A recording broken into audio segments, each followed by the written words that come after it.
আসসালামু আলাইকুম সবাইকে অসংখ্য ধন্যবাদ আমার চ্যানেলের পক্ষ থেকে। আজ আমি আপনাদেরকে দেখাবো কিভাবে ইউটিউব চ্যানেলের নতুন ভার্সনে প্লেলিস্ট তৈরি করতে হবে এবং প্লেলিস্টটা কিভাবে কোলাবোরেট করতে পারবেন। অর্থাৎ আপনার 5 জন বন্ধুর চ্যানেল থেকে একই সাথে ভিডিও অ্যাড করে একটা প্লেলিস্ট দেখতে পারবেন। কোলাবোরেট প্লেলিস্ট কিভাবে আমরা তৈরি করব সেই বিষয়টা আজকে দেখাবো। আপনার ইউটিউব স্টুডিওতেও যেতে পারি অথবা চ্যানেল কাস্টমাইজেশন যে কোনো একটা অপশনে আমরা যেতে পারি। সো চ্যানেল কাস্টমাইজ অপশনেও যদি আমরা ক্লিক করি আমরা সরাসরি ইউটিউব স্টুডিওতে চলে যাব, কারণ বর্তমানে যে আপডেটটা হয়েছে সেটা ইউটিউব স্টুডিওতে চ্যানেল কাস্টমাইজেশনটা অ্যাড আছে। ঠিক আছে, তো ইউটিউব স্টুডিওতে ক্লিক করার সাথে সাথে এরকম একটা ইন্টারফেস চলে আসবে। এই ইন্টারফেসটা থেকে আমরা প্লে লিস্টে চলে যাব। ইউটিউব স্টুডিওর যে প্লে লিস্ট অপশনটা আছে সেই প্লে লিস্ট অপশনটাতে চলে যাব। তো আগের মতো কিন্তু এখন প্লে লিস্টে আর দেখা যায় না। ঠিক আছে, এই যে দেখুন আমার আগের যে প্লে লিস্টে ছিল ঠিক নতুন ফরম্যাটে চলে আসতেছে।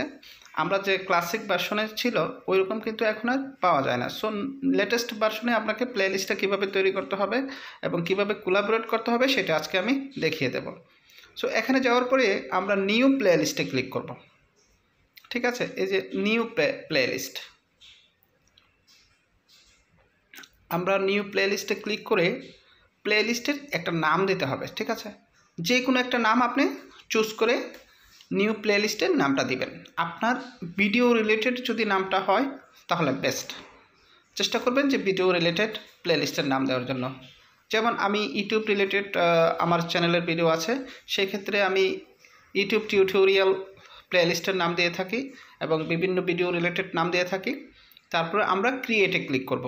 ঠিক আছে, এখন ক্রিয়েটে ক্লিক হওয়ার সাথে সাথে প্লে লিস্টটা কিন্তু তৈরি হয়ে গেল। প্লে লিস্টের একটা লিঙ্ক যেটা আমরা উপরের কার্সারে দেখতে পাচ্ছি। ঠিক আছে, এখন 3 ডট মেনুতে ক্লিক করব। 3 ডট মেনুতে ক্লিক করে এরপর আরেকটা 3 ডট মেনু আসে, এখানে দেখবেন অ্যাড ভিডিও এবং কোলাবোরেট দুইটা অপশন। অ্যাড ভিডিওতে ক্লিক করলেই আপনি ভিডিও অ্যাড হবে, আর কোলাবোরেটে যদি ক্লিক করেন তাহলে আরেকটা নতুন লিঙ্ক তৈরি হবে।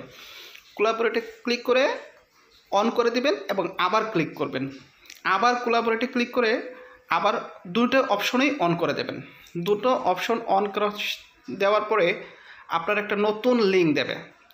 এই লিঙ্কটা যদি আপনি আপনার ফ্রেন্ডকে শেয়ার করেন তাহলে সে তার ভিডিও অ্যাড করতে পারবে, আদারওয়াইজ সে কিন্তু তার ভিডিও অ্যাড করতে পারবে না। এই জিনিসটা খেয়াল রাখুন, দুটো অপশন অন করতে হবে এবং এই লিঙ্কটা যেটা আমি কপি দেখাচ্ছি এই লিঙ্কটা আপনাকে শেয়ার করতে হবে আপনার ফ্রেন্ডের সাথে, তাহলে সে আপনার প্লেলিস্টে তার সেভ প্লেলিস্ট হিসাবে অ্যাড করে তার চ্যানেলে সে তার ভিডিও অ্যাড করতে পারবে। সো আমরা কোলাবোরেট প্লেলিস্টটা এভাবে লিঙ্কটা নিতে হবে। এখন আমরা ডান দেব। ঠিক আছে, ডান দিয়ে আমি ভিডিও অ্যাড করব, আর যখন আমার ফ্রেন্ডকে এই লিঙ্কটা দেব তখন কোলাবোরেট লিঙ্ক থেকে আমি কিন্তু লিঙ্কটা দেব। এখানে 3টা অপশন, অন্যের ভিডিও অ্যাড করতে পারেন অথবা ইউটিউব ভিডিও যদি আপনি লিখেন তাহলে আপনার সমস্ত ভিডিও এখানে চলে আসবে। যেই ভিডিওগুলি আপনার পছন্দ হয় সেই ভিডিওগুলি আপনি ক্লিক করে সিলেক্ট করবেন। প্রথমে ধরুন আপনি 5টা ভিডিও সিলেক্ট করবেন, হ্যাঁ, 1 ঘন্টার অথবা 2 ঘন্টার অথবা 30 মিনিট আপনার ইচ্ছা মতো, অথবা যে ভিডিওগুলি একই রিলেটেড, ধরুন আমার ইউটিউব টিউটোরিয়াল যে ভিডিওগুলি আছে সেগুলি একটাতেই আমি রেখে দিলাম।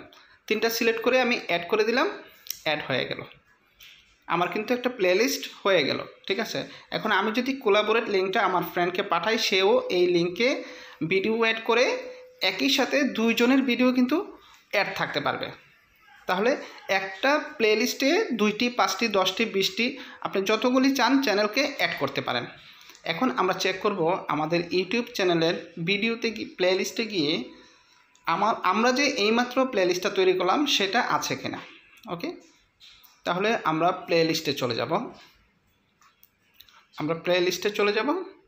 এই যে দেখুন ক্রিয়েটেড প্লেলিস্ট, তার মানে এইমাত্র যে প্লেলিস্টটা আমি ক্রিয়েট করেছিলাম সেই প্লেলিস্টটাতে 3টা ভিডিও আমি অ্যাড করেছিলাম, 3টা ভিডিও কিন্তু দেখাচ্ছে। এখন এই ভিডিওটা এই লিঙ্কটা আমরা নর্মালি ওয়াচ করতে পারি এবং কোলাবোরেট শেয়ার করেও ওয়াচ করতে পারি। সো আজকে এ পর্যন্তই ছিল। তো সবাই ভালো থাকুন, সুস্থ থাকুন। যারা আমার চ্যানেলটাকে সাবস্ক্রাইব করেন নাই সাবস্ক্রাইব করুন। সবাইকে ধন্যবাদ।